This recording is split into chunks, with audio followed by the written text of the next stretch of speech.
कहना चाहूंगा कि हमारी पार्टी की हरियाणा की अध्यक्षा डॉक्टर अर्चना गुप्ता जी आज यहाँ पहुंची हैं और पूरे हरियाणा के आईएमए ने इनका स्वागत किया है और हमें भी अवसर मिला उनका स्वागत करने का। और सभी में एक ये कह सकता हूँ कि एक बड़ा सभी अपने आप को बड़ा अच्छा में गौरवान्वित महसूस कर रहे हैं कि एक आईएमए की मेंबर जो आज भारतीय जनता पार्टी की अध्यक्षा बनी।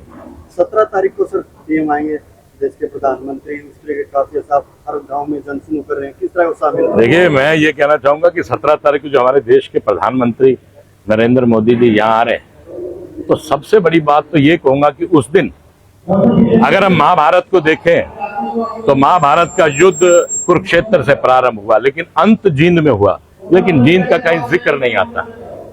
और मैं ये कहूंगा कि उस दिन 17 तारीख को जब प्रधानमंत्री जी स्वयं उस हरी झंडी को देंगे तो आप ये मान के चलिए जींद का नाम पूरे वर्ल्ड के नक्शे पे आ जाएगा कि हाइड्रोजन ट्रेन सबसे पहले कहां से चली और हरी झंडी किसने दिखाने का काम किया। और मैं तो कहता हूं ये क्वेश्चन आएंगे, ये क्वेश्चन बनेंगे और HCS, IAS और इन बच्चों के स्कूलों में ये प्रश्न पूछे जाएंगे।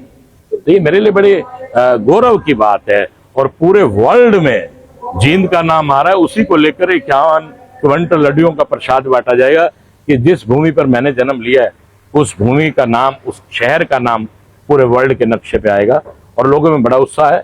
कल रात ही बरसाना गांव में लोग लगभग 8:30 बजे तक महिलाएं और माताएं और पुरुष सब इंतजार कर रहे थे, जबकि हम 2 घंटे लेट थे। तो इससे साबित होता है कि रैली बहुत अच्छी जाएगी। आपने कहा कि आपका सपना है इंटरनेशनल स्टेडियम मांगने, क्रिकेट स्टेडियम। उम्मीद है कि आपकी जो मांग है। देखिए, अगर मुझसे पूछा जाता तो मैंने ये जिक्र किया, मुझसे पूछा जाता है तो मेरी 2 मांग है। अगर वो 2 बोली जाए और वो एक कहेंगे, एक तो ये कि इंटरनेशनल लेवल का या क्रिकेट स्टेडियम होना चाहिए, ताकि अब जींद नॉन नेशनल हाईवे से जुड़ गए, लोगों की आवाजाही हो, जिससे बड़ा अच्छा लगे।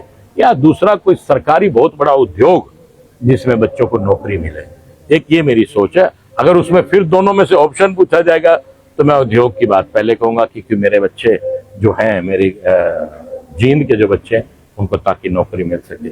और मुझे उम्मीद है कि अगर प्रधानमंत्री को राजा है, राजा दोनों चीज भी दे सकता है। वो एक कहावत है ना कि 67 बड़ा होता है या 57।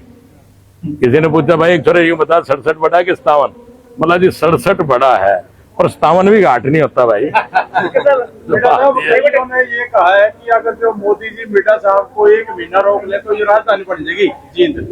देखिए, ये फैसला आला कमान का है और पंजाब से जो इस विषय को लेके मसला चल रहा है, पंजाब हमारा बड़ा भाई है, उसको जो हमारा पैसा देना है उस पैसे को दे। उसके बाद सरकार जो फैसला लेगी जो उचित रहेगा, क्योंकि जींद सेंटर प्लेस है कि आप कहीं से भी चले, हरियाणा की किसी भी कोने से 2 से 2.5 घंटे में पहुंच सकते हैं। आज नरेंद्र मोदी जी के जो इसमें सड़कों का जो जाल बिछा और जो स्पीड बढ़ी है, तो वो आपके सामने है। इतने नेशनल, और जींद को आज नॉन नेशनल हाईवे छू के जा रहे हैं।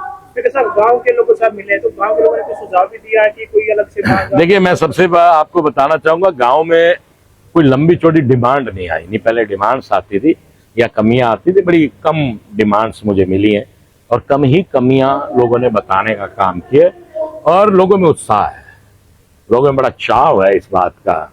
एक मैंने 2-3 महिलाएं थी जो अच्छी उम्र की थी, उनसे मैंने कहा कि माता तेरे को आने की जरूरत नहीं है, रैली में बहुत भीड़ होगी, तुम घर पे ही रहना और टीवी पे देखना। भली बात सुन रहे मिट्टे के, मेरे लिए तो स्पेशल गाड़ी भेजनी पड़े, गाड़ी भेजियो, मैं माता चोट चपेट खा जाएगी। बोली नहीं, मैंने सुना है मोदी बहुत सुथरा है। मैंने कहा भी मेरे में भी, मैं भी तो सुथरा हूं। बोले नहीं, तू पक्के रंग का, वो साफ रंग का है।